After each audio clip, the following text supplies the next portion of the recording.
के तपाईलाई थाहा छ संसारको 2% मान्छेले टोटल सम्पत्तिको 98% कमाइरहेका छन्?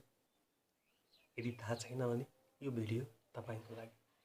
हेलो एभ्रिवान, आज हामी यस भिडियोमा सम्पत्तिको रहस्यको बारेमा कुरा गर्नेछौँ। के हो त सम्पत्तिको रहस्य? हामी अक्सर सुन्ने गर्छौँ हाम्रो आमा बुवाबाट, आफन्तहरूबाट, साथीहरूबाट, पैसा रुखमा फल्दैन, पैसा कमाउन एकदमै गाह्रो छ, धनीहरू दुखी हुन्छन्, धनीहरू लोभी हुन्छन्, गरिबहरू दयालु हुन्छन्, सबै समस्याको जड नै पैसा हो, पैसाले गर्दा नै अपराधिक क्रियाकलापहरू बढिरहेको छ। के यी धारणाहरू साँच्चीकै सही छन् त? एकचोटि सोच्नुहोस् त, पैसाको कारणले गर्दा अपराधिक क्रियाकलाप बढेको हो त? पक्कै पनि होइन। पैसाको कारणले गर्दा अपराधिक क्रियाकलापहरू बढेको होइन। अपराधिक क्रियाकलापहरू बढेको त मान्छेको गलत सोचाइ, मान्छेको इगो र गलत इन्टेन्सनको कारणले गर्दा बढेको हो। यदि तपाईँ पैसालाई कुन रूपमा युज गर्नुहुन्छ, कुन इन्टेन्सनको लागि युज गर्नुहुन्छ, गलत इन्टेन्सनको लागि युज गर्नुहुन्छ, यदि राम्रो इन्टेन्सनको लागि युज गर्नुहुन्छ, जस्तै तपाईँ पैसालाई चन्दा दिनको लागि युज गर्नुहुन्छ, अथवा व्यक्तिगत पर्पजको लागि युज गर्नुहुन्छ, अथवा तपाईँ पैसालाई अपराधिक क्रियाकलापको लागि युज गर्नुहुन्छ भने यो तपाईँमा भर पर्छ, तपाईँको इन्टेन्सनमा भर पर्छ। यसमा पैसाको कुनै दोष हुँदैन, यो त व्यक्तिको इन्टेन्सनमा भर पर्ने कुरा हो। हामी अर्को एउटा गलत धारणा भनेको धनीहरू लोभी हुन्छन्, धनीहरू लोभी हुन्छन्, यो भनेको एकदमै गलत धारणा हो। अनि यस्ता थुप्रै गलत धारणाहरू छन् पैसा सम्बन्धी हाम्रो दिमागमा।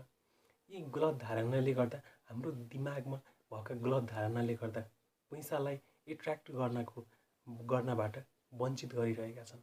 त्यसैले हाम्रो दिमागमा भएका यस्ता गलत धारणाहरूलाई हामीले सही गर्नुपर्छ र पैसाको बारेमा राम्रो सोच्नुपर्छ। पैसा भनेको त एकदमै राम्रो चिज हो, जसले जीवनलाई सरल बनाउनको लागि, सुखी बनाउनको लागि र जीवनयापन गर्नको लागि सजिलो बनाउँछ। यसको मतलब यो होइन कि फेरि पैसा नै सबै कुरा हो, money is everything. No, not. पैसा नै सबै कुरा हो, चिज हो, यो चाहिँ होइन। किनकि पैसा आवश्यक छ। पैसा जीवनयापन गर्नको लागि, तपाईँको सुखी र सरल जीवन बिताउनको लागि पैसा आवश्यक छ, तर पैसा नै सबै चिज होइन। त्यसैले आफ्नो दिमागमा भएका यी पैसा सम्बन्धी गलत धारणाहरूलाई त्याग्नुपर्छ र ल अफ एट्र्याक्सन तपाईँले सुन्नुभएको पनि छ होला। ल अफ एट्र्याक्सनले के भन्छ भने तपाईँ जुन कुरामा ध्यान केन्द्रित गर्नुहुन्छ त्यो बढ्छ। यदि तपाईँले पैसाको बारेमा, सम्पत्तिको बारेमा ध्यान केन्द्रित गर्नुभयो भने त्यो बढ्छ।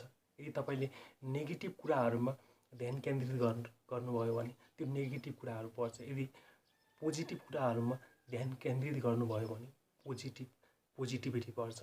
त्यसैले यदि तपाईँले पैसालाई आकर्षण गर्नु छ भने पैसालाई आकर्षण गर्नको लागि तपाईँले सम्पत्तिमा ध्यान केन्द्रित गर्नुपर्छ। त्यसैले पैसाको बारेमा राम्रो सोच्नुपर्छ र हामी परम्परागत रूपमा रहेका हाम्रा दिमागमा रहेका पैसा सम्बन्धी गलत धारणाहरूलाई हाम्रो दिमागबाट हटाउनुपर्छ। त्यसैले पैसा कमाउन एकदमै गाह्रो छ, पैसाले मान्छेलाई दुखी बनाउँछ, धनीहरू लोभी हुन्छन्, के अरे धनीहरू अरूलाई शोषण गरेर धनी बनेका हुन्छन् भन्ने यस्ता गलत धारणाहरूलाई हाम्रो दिमागबाट हटाउनुपर्छ।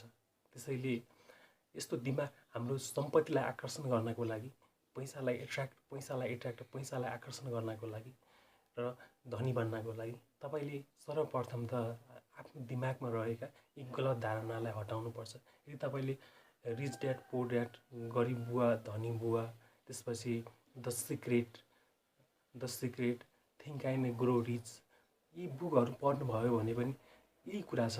हाम्रो दिमागमा रहेका सर्वप्रथम त हामीले धन कमाउनको लागि, पैसा कमाउनको लागि र सम्पत्ति कमाउनको लागि हाम्रो दिमागमा रहेका परम्परागत गलत धारणाहरूलाई सही गर्नुपर्छ। पहिले गलत धारणालाई सही गरेर पैसाको बारेमा, सम्पत्तिको बारेमा राम्रो सोच्न सुरु गर्नुहोस् र त्यसमा ध्यान केन्द्रित गर्नुहोस् र त्यसमा ध्यान केन्द्रित गरेपछि त्यो बढ्दै जान्छ।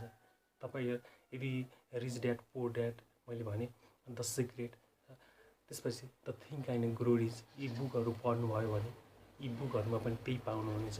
त्यसैले पैसाको बारेमा, पैसालाई एट्र्याक्ट गर्नको लागि पैसाको बारेमा राम्रो सोच्नुहोस्, सम्पत्तिमा ध्यान केन्द्रित गर्नुहोस् र आफ्नो दिमागमा रहेका पहिला आफ्नो दिमागमा के सम्पत्ति सम्बन्धी गलत धारणाहरू छन् तिनलाई टिपोट गर्नुहोस् र त्यसपछि ती गलत धारणाहरूलाई दिमागबाट हटाइदिनुहोस् र पैसाको बारेमा राम्रो सोच्नुहोस् र यसरी नै सम्पत्ति बढाउन सकिन्छ र पैसालाई एट्र्याक्ट गर्न सकिन्छ भनेर रिच ड्याड पुअर ड्याडमा भनिएको छ।